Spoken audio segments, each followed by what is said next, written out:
Eh bien, on se retrouve justement et pour parler de la situation très rapidement en France, nous allons poser cette question au docteur Maguette Georges. Je sais, docteur Georges, que ce n'est pas vraiment dans vos cordes, mais tout un chacun a une opinion qu'il peut se faire sur la situation à l'heure actuelle en France.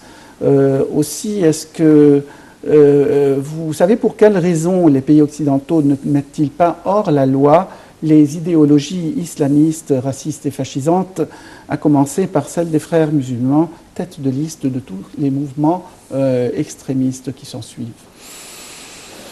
Malheureusement, ça a commencé par l'idée de comment on peut activer la démocratie. Et sous le nom de la démocratie, il y a beaucoup de jeux qui se font.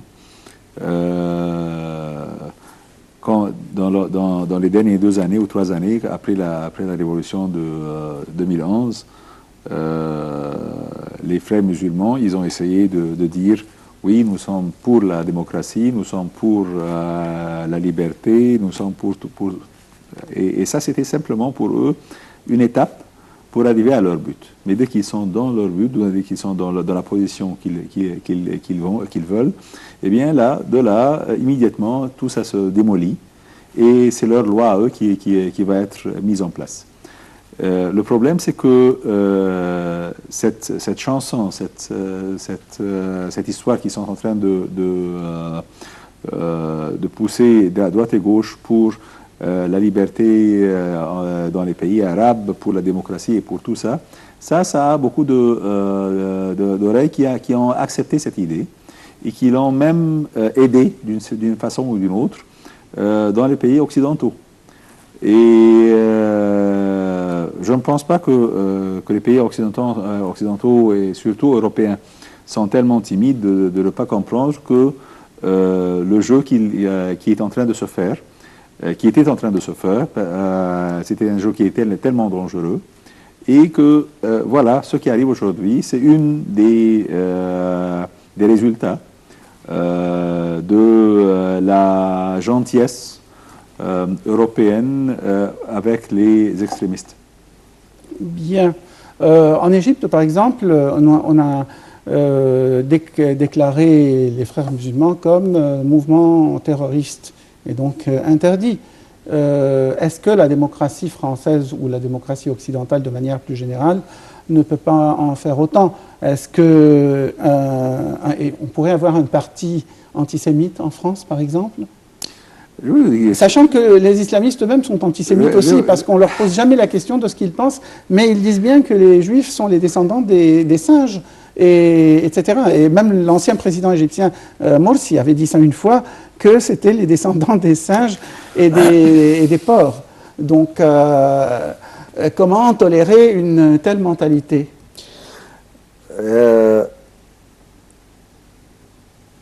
La France, l'Europe, ils ont été pour les extrémistes. En 78, je pense qu'il y avait un monsieur qui s'appelait Ayatollah Khomeini, qui est sorti de Paris, qui est allé à Téhéran, et aujourd'hui, on est en train de payer les résultats de ça. Okay. Eh bien, il y avait des gens en France et en Europe qui poussaient ça et qui pensaient que ça, c'est quelque chose qui va mettre les pays arabes et les pays orientaux dans le domaine de la démocratie qu'on appelle la démocratie, qui n'est pas la démocratie. Mais en fin de compte, c'était l'Europe qui a poussé, qui l'a aidé.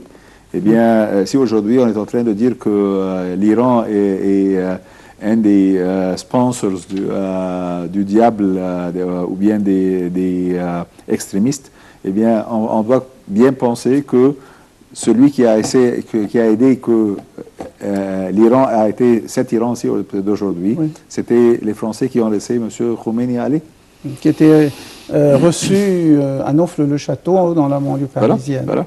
Effectivement. Bien, et dans ce cas-là, on comprend pourquoi lorsque des islamistes sont interviewés par les médias français, on ne leur pose jamais les questions qu'il faut poser, c'est-à-dire ce que vous pensez vraiment des Juifs et d'Israël, ce que vous pensez vraiment de l'adultère et du concubinage, ce que vous pensez vraiment de l'union libre, ce que vous pensez vraiment des conversions de l'islam vers une autre religion, ce que vous pensez vraiment des mariages entre une musulmane et un non-musulman. Parce que si on posait ces questions-là, ça serait vraiment à l'encontre de la logique de certains pays comme la France.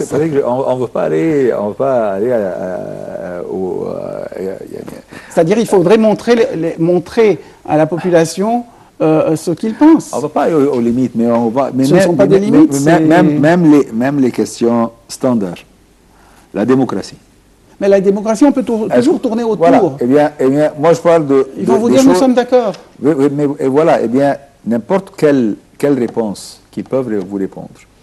Et pour arriver à leur but, ils vont la faire. Oui, non, mais là seulement, si on leur pose une question comme les mariages mixtes, par exemple, c'est oui ou non. Et si c'est traduit en langue arabe simultanément, et que ça passe simultanément sur toutes les télévisions arabes, eh bien, on verra bien qu'ils seront obligés soit de choisir, de dire non, nous sommes contre le mariage mixte, quand il s'agit d'une femme, par exemple, de confession musulmane, etc. Ou ils diront ça, ou ils diront autre chose. Et dans les deux cas, ils sont perdants. Ou ils sont perdants du côté européen, ou ils sont perdants du côté arabe. Mais là, comme ça, on leur pose des questions très vagues. Que pensez-vous de la démocratie? Oui, c'est beau, c'est joli, etc. Évidemment, on ne perd rien. Mais si on leur dit, dites-nous, est-ce que vous êtes d'accord avec ça? Que pensez-vous d'un président qui vient avec une femme avec laquelle il n'est pas marié? Vous trouvez ça normal ou non? Est-ce que vous êtes d'accord pour que ce soit appliqué dans des pays arabes, par exemple?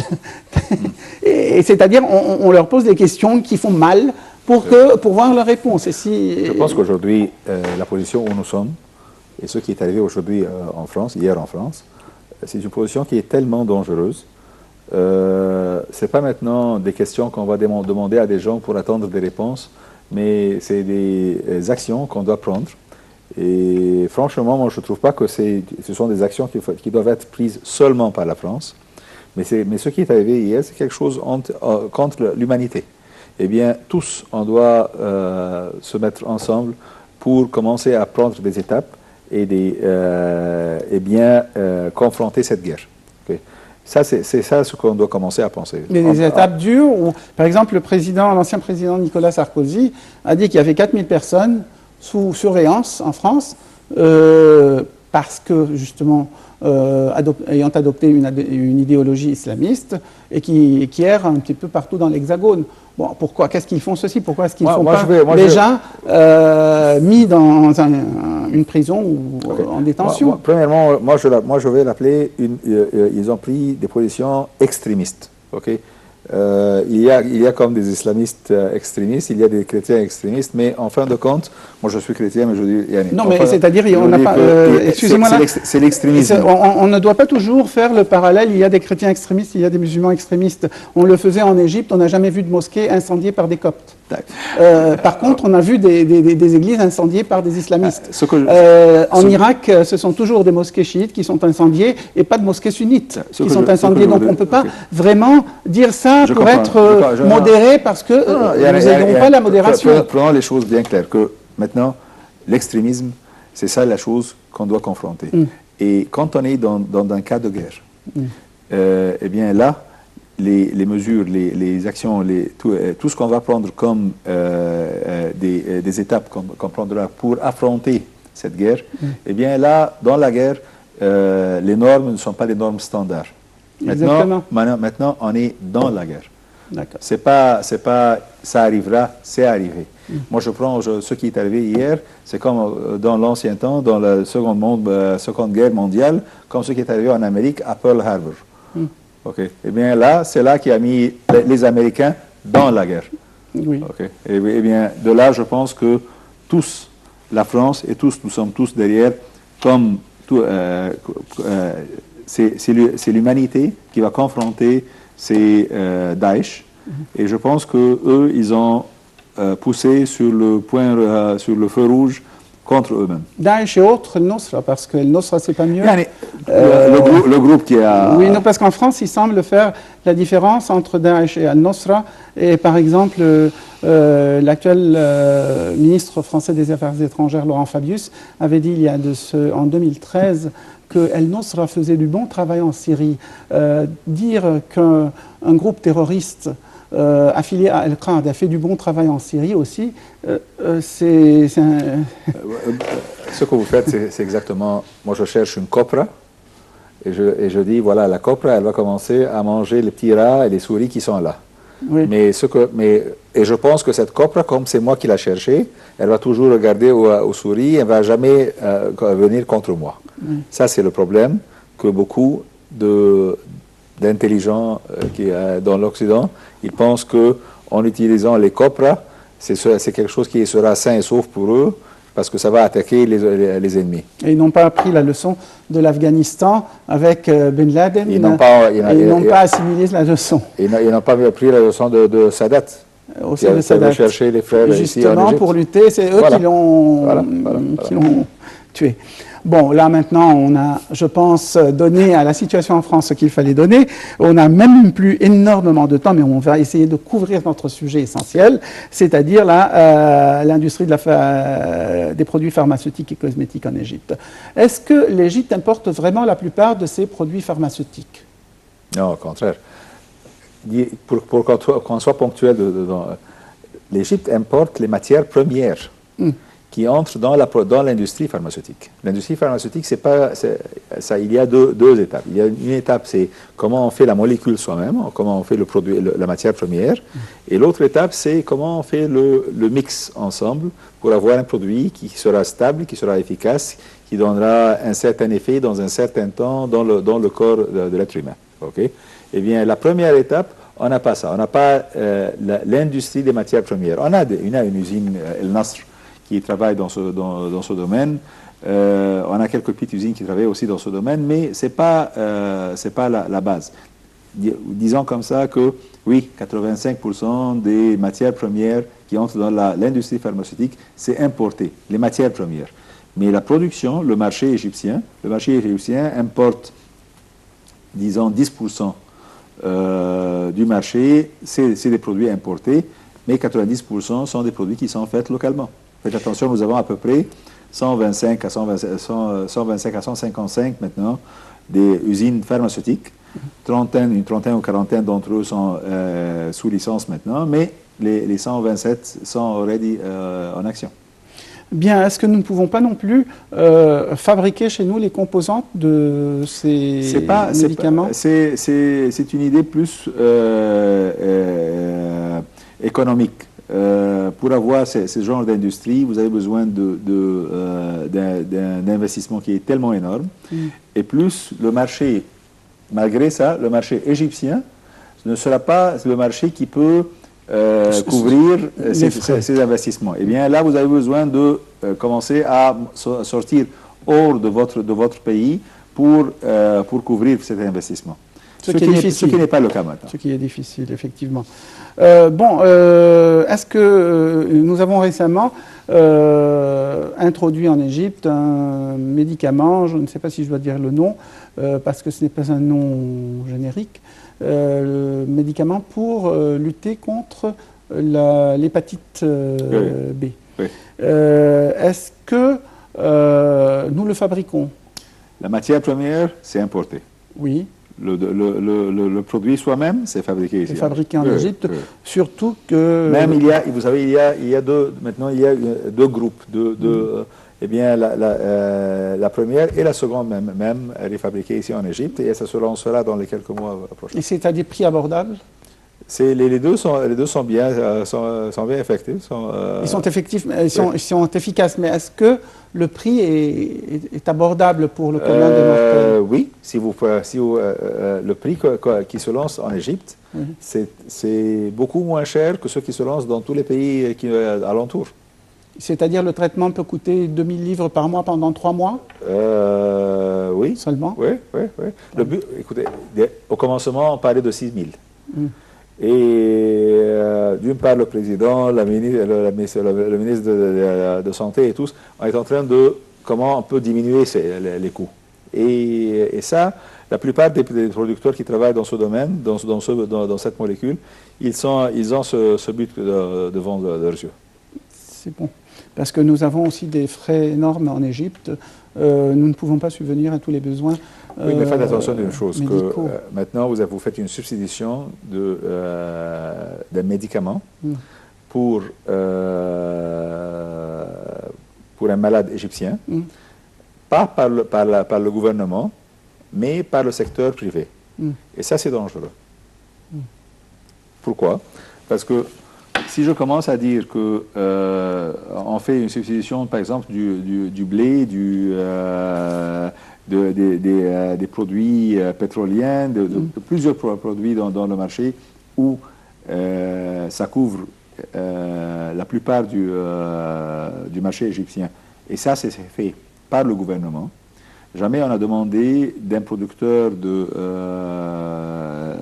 quelque chose, d'un produit de quelqu'un, qui vient faire la substitution par soi-même. Oui. Le seul où quand on lui demande de faire ça, ce sont les producteurs de produits pharmaceutiques. C'est-à-dire, à votre avis, il vaudrait mieux qu'ils vendent le prix, un prix normal, tout en étant quand même un petit peu respectueux du coût de la vie en Égypte, mais quand même à un prix proche du véritable prix, quitte à ce que ce soit l'État égyptien ou la sécurité sociale égyptienne qui rembourse les frais. Voilà, aux malades. Et de l'autre part, vous avez 8 usines pharmaceutiques de secteur public.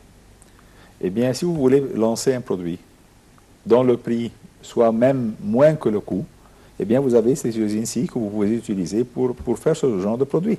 Okay. De l'autre part, moi, je crois toujours à la compétition. Si moi je vais descendre, vendre un médicament à 10 livres, et on va faire la compétition ensemble, et vous allez descendre à 8 livres, demain matin, moi je vais trouver que je n'ai rien à vendre. Personne ne veut acheter de chez moi. Eh bien là, je vais commencer à penser comment je peux faire pour descendre à 6,5. Okay. La compétition, c'est ça qui pousse dans le marché. Mais de l'autre part, pour avoir la sécurité sociale, eh bien là, vous avez les usines de secteur public qui peuvent vous vendre le produit que vous avez besoin et qui soit distribué par l'assurance médicale. D'accord. Bien, est-ce que la cosmétologie avance aussi en Égypte? Est-ce que nous pouvons être un marché de cosmétiques pour le Proche-Orient? Mais on faisait beaucoup, on faisait et on fait maintenant. Monsieur, faites attention que notre pays, jusqu'à la fin des années 80, 90 même, 91, 92, une grande part de nos dettes avec l'Union soviétique, avant la perestroïka et la révolution et tout, eh bien ça c'était payé par des produits de cosmétiques. Moi je dis, on payait nos armes avec des lipsticks. Okay. Non, franchement, on avait un grand chiffre d'affaires d'export de cosmétiques. La cosmétologie égyptienne, c'est une cosmétologie qui demeure depuis le genre des pharaons. Okay. Eh bien, là, c'est simplement le marketing qu'on a besoin de pousser. Et la qualité des produits cosmétiques égyptiennes est concurrentielle. Oui. Vous avez des usines qui exportent dans toute l'Europe, dans l'Afrique, dans le Moyen-Orient et même en Europe. Okay. Eh bien, là, on est bien à l'avance dans ce niveau. Par contre, ce qu'on a besoin, c'est le marketing, c'est le branding. Et ça, c'est la chose qui a besoin, si on pense à être des sociétés qui sont multinationales, eh bien là, c'est le branding qu'on a besoin. C'est l'investissement qui est dans tout